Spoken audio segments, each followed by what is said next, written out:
Hi students, happy beginning of week 2. I just wanted to wish you all well. I hope that you all are staying happy, healthy, and safe.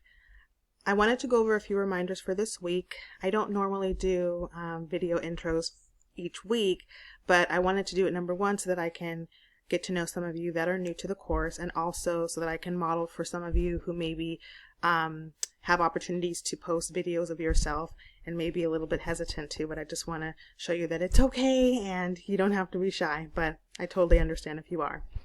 Anyway, so for this week, a couple of quick reminders. So every week you're going to have chapter video PowerPoint lectures, and this is me kind of in this format talking to you about the concepts that are in the course.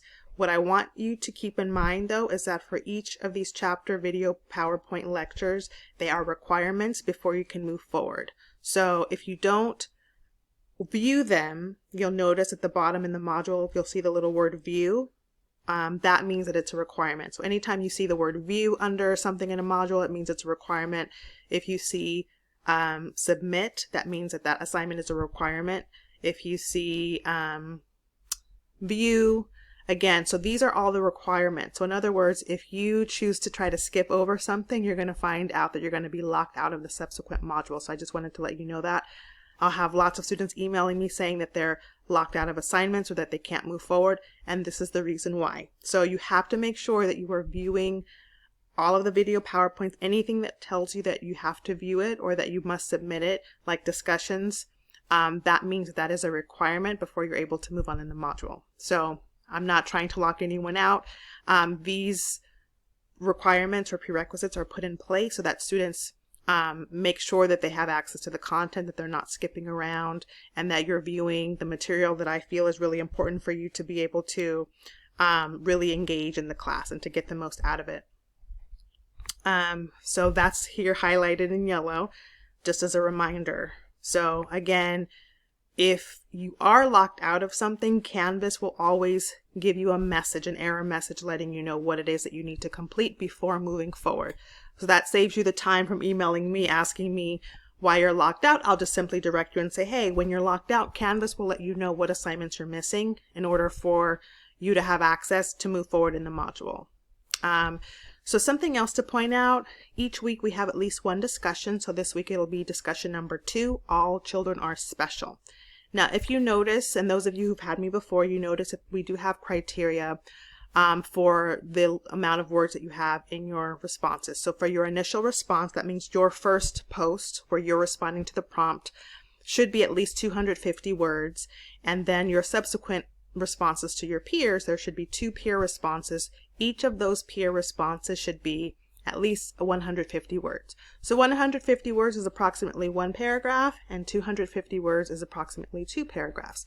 And I do this because I really want students to be thoughtful about their responses. I want them to fully engage rather than just one-word answers or saying, yeah, I agree with what she said, or yeah, I think the same thing. So this encourages students to really put a lot of thought into their responses, to elaborate, to provide more detail, use references from the text or outside sources when necessary. So how do you know how many words you've written in a post?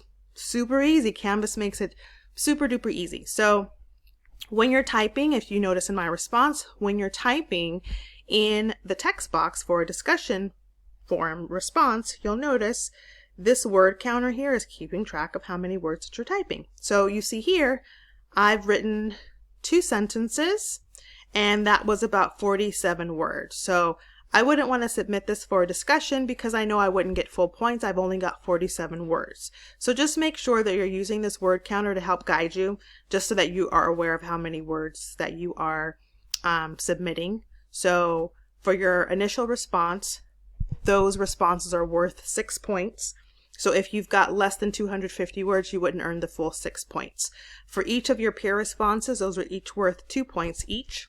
And so if those are less than 150 words, then you wouldn't get the full 2 points each. So in order to maximize your points, just make sure that you're using this word counter and you're making sure that your responses are thoughtful and that they're thorough, that they are detailed, and that you are responding to all parts of the prompt. You'll also be completing an individual assignment this week. IFSP's do's and don'ts. That's the video. Very interesting.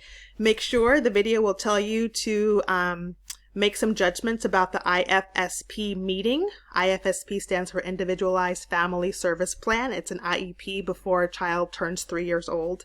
And you'll notice some things that maybe aren't quite right or out of place or not professional at the beginning of the video. So when you read the assignment, it will tell you exactly what time in the video to stop, because I don't want you to peek and go ahead to see what the answers are. So just make sure you follow the instructions. You're going to give your opinion about what are some things that are don'ts, that are wrong, that's happening in the IFSP meeting. And then after a certain point in the video, you'll be able to see what the video creators believe are things that are wrong, and you're going to compare your initial thoughts to the responses that you get when you watch the full video. It's pretty cool, pretty interesting.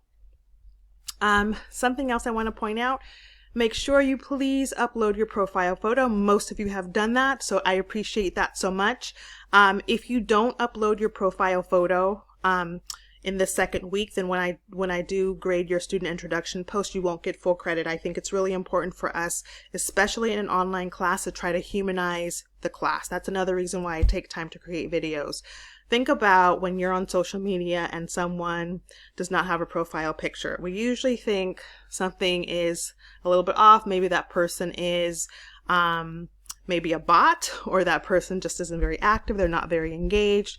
Sometimes we think they're an internet troll, that they're not really participating. So I just want us to try to build a classroom community, and that starts with getting to see who we are. And so there is a rubric for your profile photo. That is an assignment, and it's worth 2 points. So you'll get 2 points for posting an actual photo of yourself, and then you'll get 1 point if you upload a symbol like a cartoon character or a picture of a rose or something that's symbolic to you. I understand that students have personal reasons sometimes for not wanting to post photos. I get that. And so if that's the case, just shoot me an email and let me know. I totally respect that. Outside of those personal reasons, I'm hoping that everyone will upload their profile photos. If not, at least a symbol, so that we have something other than a weird silhouette, a grayed out silhouette to look at when we're trying to engage in personal discussion. It's nice to know that you're actually talking to somebody or responding to somebody there, and you have at least an image that represents that person. Also, coming up, assignment number 1, IFSP. It's not due until next week, May 1st, but you can go ahead and take a look at that and just start preparing for that assignment. Also, did you know that April is National Autism Awareness Month? So I want you to think about how you can take the pledge to celebrate differences. Our differences are what make us unique, and it is up to us to embrace them in a positive way. So I love this from the National Association, National Autism Awareness Month, this cool little image here, take the pledge, celebrate differences for National Autism Awareness Month. So just something that I want you to think about. I'll be posting some other items related to Autism Awareness Month throughout the rest of the month of April. One other announcement. I am the advisor of our wonderful Child Development Club. It doesn't just have to be for child development students. In fact, we're thinking of changing the name to be something more all-inclusive, like future teachers, empowering educators, or something like that. We haven't gotten around to being able to formally change the name, but this Wednesday, April 22nd, is Earth Day 2020. So I'm hoping that some of you will be able to join. We will have a Zoom session, and we will be talking about all things Earth Day. We will be sharing music and art ideas, sustainable practices that help us protect the planet that we all live on. So if you are able to, here is the link for Zoom. I will probably post an announcement reminder the day before if any of you would like to join. It will be from 1 to 2 p.m. on Wednesday. So I know there's a lot of work. It's an 8-week course.